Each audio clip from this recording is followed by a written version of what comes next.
only psychs up the fans and the Celtics, but I think it also kind of makes the other players a little leery of where they're playing. And they not only have to beat the Celtics, they have to, in a way, beat the Garden jinx. The Boston Garden is Boston Celtic basketball. That's it. You don't get better than that. I mean, where else can you go in the NBA and find anything like the Boston Garden? Nowhere. Do not build a new garden. If you're going to build a new garden, just renovate this one. This is why we've got more flags than any other city in the country.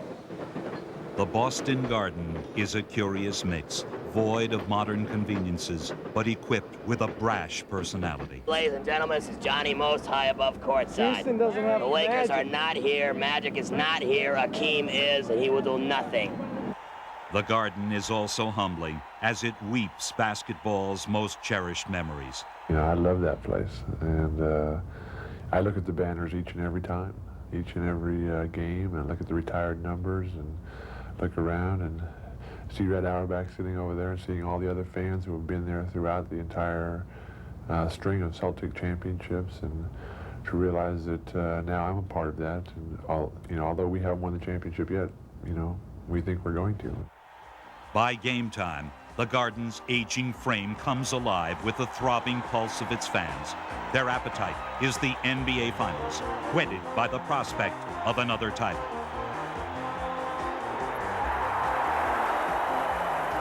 The series began predictably. The Rockets struggled with first-game jitters and directed play to their tallest strengths. It was also no surprise that the Celtics' strategy was to do the same and attack Houston's big men. Push! Robert, ISO, ISO, ISO.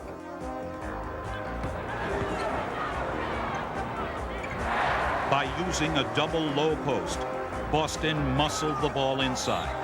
This grinding process paid off just 5 minutes into game one, as Ralph Sampson picked up 3 quick fouls. For the rest of the half, Sampson would watch from the sidelines. His absence erased Houston's decided height advantage, as well as team stability. The Rockets pressed to pick up the tempo, hoping to catch Boston off guard. Instead, it would be the Rockets who were upended. Their quickened pace played into the hands of the Celtics, who thrived on critical matchups and Houston's overplayed defense.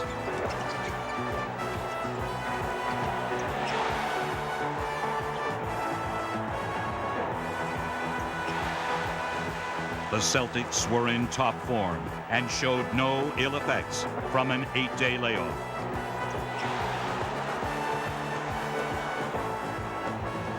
Almost effortlessly, Boston opened a comfortable second quarter lead.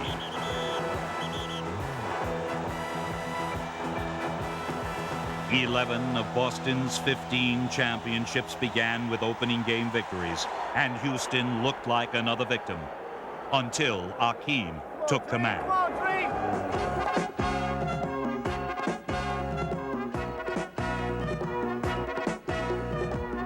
The Houston center proved too mobile, too quick for Boston defenders. His powerful drives earned him the respect and room to unleash his tantalizing jump shot.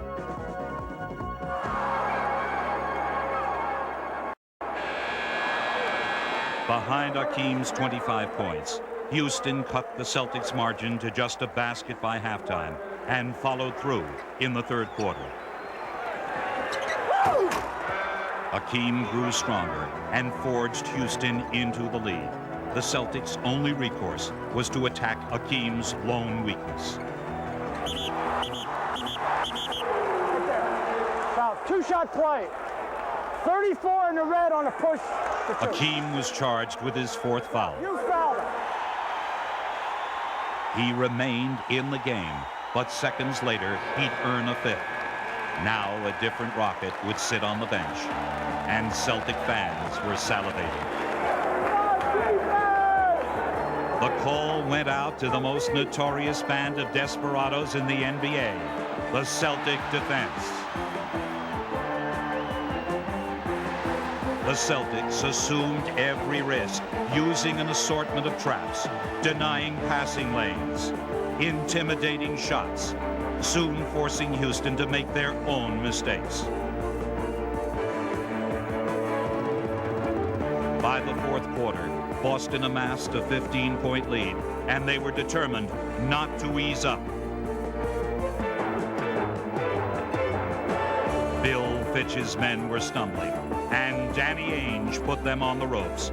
Ainge was a mere role player when Fitch coached in Boston, but today he stands as a Celtic leader. Ainge recorded a superb second half, and fittingly, he would put Houston down for the count.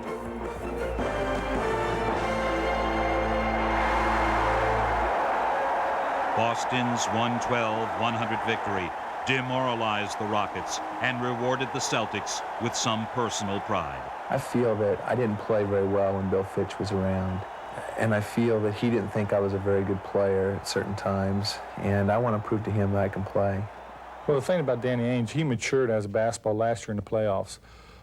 He was a good player, but he wasn't really a type of player where you could depend on him every game. He was never one on a consistent basis like he was this year or last year in the playoffs.